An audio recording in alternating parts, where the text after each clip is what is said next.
For 3 days, cold rain poured over Blackwater Gorge and the small town that surrounded it. The tragic news had spread quickly. Rowan Hale's truck had been found destroyed at the bottom of the gorge after what appeared to be a terrible accident. Search teams spent weeks looking for him, but no body was ever recovered. Eventually, the authorities declared him dead.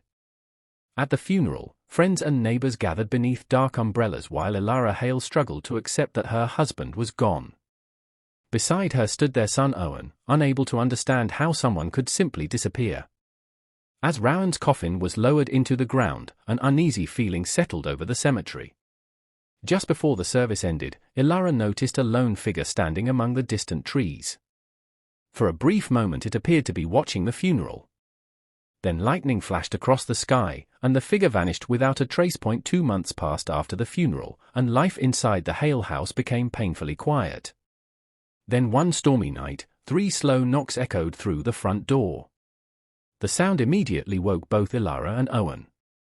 Nervously, they approached the entrance and opened it. Standing on the porch was Rowan Hale. He was covered in mud and rain, his clothes torn and stained. His skin looked pale and lifeless, and his eyes seemed strangely distant. Owen rushed forward in disbelief, but Rowan barely reacted. When Elara demanded to know where he had been all this time, he simply stared at her and replied, "I got lost." No matter how many questions followed, his answer never changed. Something about him felt wrong, but nobody could explain why. As the days passed, Rowan's behavior became increasingly disturbing. He forgot important family memories and struggled to recognize familiar photographs. Sometimes he called Owen by names that belonged to no one they knew. During meals, he often sat motionless for long periods, staring into empty space. One evening, Elara asked where he had truly been during the 2 months he was missing. Rowan suddenly froze. Without blinking, he whispered about a place beneath the roots where darkness stretched endlessly underground. Moments later, he seemed confused and claimed he didn't remember saying anything. That night, Owen awoke to the sound of footsteps. Looking into the hallway, he found Rowan standing perfectly still, facing a wall in complete silence until sunrise. Determined to find answers, Owen returned to Blackwater Gorge and explored deep into the surrounding forest. Hidden among thick overgrowth, he discovered an abandoned ranger cabin untouched for decades. Inside were old journals belonging to Gideon Voss, a ranger who had mysteriously disappeared years earlier. The journals described strange whispers beneath the earth and shadowy figures moving among tree roots at night. As Owen continued reading, the entries became increasingly desperate. One warning appeared repeatedly across several pages: if they return, do not let them stay. That night, Owen looked out his bedroom window and saw Rowan standing alone in the backyard. Then he noticed dark figures gathered among the trees behind him.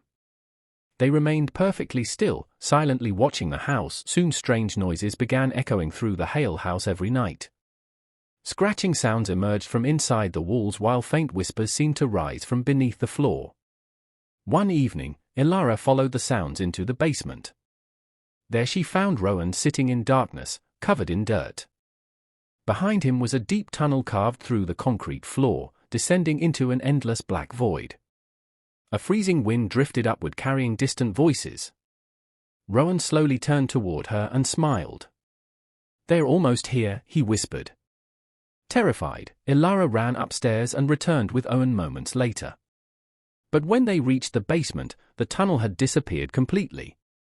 The floor looked untouched, yet dirt still covered Rowan's hands. Owen and his friend Mara Finch began investigating local records and forgotten newspaper archives. A horrifying pattern quickly emerged. For generations, people had disappeared near Blackwater Gorge. Some returned days or weeks later, but they always came back changed. Soon afterward, mysterious disappearances followed. Entire families vanished without explanation. Mara uncovered old accounts describing pale figures emerging from underground tunnels before several tragedies occurred. According to local legends, these beings were known as the Hollow Men. They lived beneath the forest in a vast network of roots and tunnels and could perfectly imitate human appearance. The terrible truth soon became impossible to ignore. Whatever had returned home was not Rowan Hale. Something else was wearing his face. On the first night of winter, the town suddenly lost power. Darkness swallowed the streets while cold wind swept through the forest. Outside the Hale house, pale figures slowly emerged from the trees. There were dozens of them, standing silently among the shadows. Inside, Rowan began changing. Black veins spread across his skin while his voice transformed into a chorus of overlapping whispers. Roots burst through the walls and floors as the house trembled violently around them. Rowan smiled as dozens of voices spoke through him at once. "Open the door. Let us come home." Looking outside, Owen realized many of the figures carried the faces of people who had disappeared decades earlier. As the creatures surrounded the house, Mara remembered a final warning from Gideon Voss's journal. The Hollow Men were connected through the underground roots beneath Blackwater Gorge, and fire could destroy that connection. With no time left, Owen rushed into the basement. The hidden tunnel had reopened, stretching endlessly into darkness. Thousands of whispers echoed from below. He poured gasoline into the tunnel and ignited it. Instantly, a deafening scream erupted from beneath the earth. The ground shook violently as flames raced through the underground network. Outside, the pale figures began crumbling into ash. Rowan staggered backward, and for the first time since his return, the real man seemed to appear. Looking at Ilara and Owen one final time, he quietly apologized before his body dissolved into grey dust. By sunrise, the forest had fallen silent. Yet deep beneath Blackwater Gorge, something still seemed to be waiting in the darkness.